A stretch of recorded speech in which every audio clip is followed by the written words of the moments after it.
New York City will appeal the judge's ruling against its ban on extra-large sugary drinks, the mayor's office announced Monday. Meanwhile, legislators in Mississippi are making sure towns in their state don't follow New York City's lead. "We plan to appeal the sugary drinks decision as soon as possible, and we are confident the measure will ultimately be upheld," Mayor Michael Bloomberg's office tweeted Monday night, a few hours after the decision by state Supreme Court Judge Melton Tingling. In Mississippi, lawmakers passed what's being referred to as an anti-Bloomberg bill that would prevent municipalities there from regulating nutrition. New York's controversial soda ban aims to prohibit the sale of sugar beverages in quantities larger than 16 ounces in places regulated by the city health department, including national chains such as Dunkin' Donuts and Subway sandwich shops. But it has been publicly derided as an example of aggressive regulation and being too full of loopholes. The law exempts places where the health department does not have jurisdiction, such as 7-Eleven stores. So the popular Big Gulp, with 364 calories and 91 grams of sugar, and Double Gulp with 744 calories and 186 grams of sugar, are exempt from the ban. The coalition of groups, including the National Restaurant Association, the Korean American Grocers Association, and the Soft Drink and Brewery Workers Union, filed suit against the city to stop the ban in October of last year, arguing that the link between sugary drinks and obesity was not entirely clear and that many drinks not subject to regulation were just as sugary and calorie-laden as those that were. Tingling wrote in his decision that the regulations, which allow high-calorie drinks like milkshakes to escape portion control, are fraught with arbitrary and capricious consequences. The loopholes in this rule effectively defeat the stated purpose of the rule, Judge Tingling said.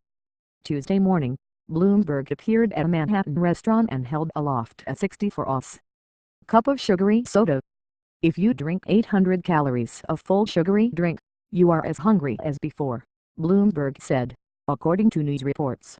The new law in Mississippi, which is awaiting the governor's signature, makes the state legislature exclusively responsible for regulating consumer incentive items and nutrition labeling for food that is a menu item in restaurants, food establishments, and vending machines. Restricted from local regulation are characters, toys, games, trading cards, crayons, placemats and contests, the bill stated. The bill passed the state Senate by a vote of 50-1, and the state House of Representatives by a vote of 92-26. According to State Health Department findings in 2007, 33% of adult Mississippians were obese. In 36% of adult Mississippians measured at the same time, body mass index was between 25 and 30. Also that year, 17.9% of Mississippi's high school students were obese, and another 17.9% were deemed at risk for becoming overweight. The proportion of residents with diabetes in Mississippi has increased from 9.5% in 2005 to 11.1% in 2007, a 16.8% increase, according to the State Department of Health. In addition, 30,123 individuals were diagnosed with prediabetes in 2006. Mike Cashin, executive director of the Mississippi Hospitality and Restaurant Association, told NPR that the bill was passed in reaction to health interventions like Bloomberg's. The whole purpose of the bill that was passed was to make sure that as debate took place regarding food and food policy, as it related to the public health and welfare in the state, that it takes place at the state and not the local level, he told MedPage.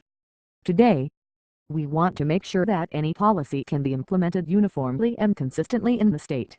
What we don't want is a patchwork of local ordinances from city to city, or county to county." Cashin said that as consumers have become more aware and more interested in health options, the industry has responded. He said more attention is being paid to offering healthy dining options, and that's been driven by the consumer. Not because of legislative mandates or regulatory mandates, but because of consumer demand, he said. "Our industry has always been one to respond to the marketplace,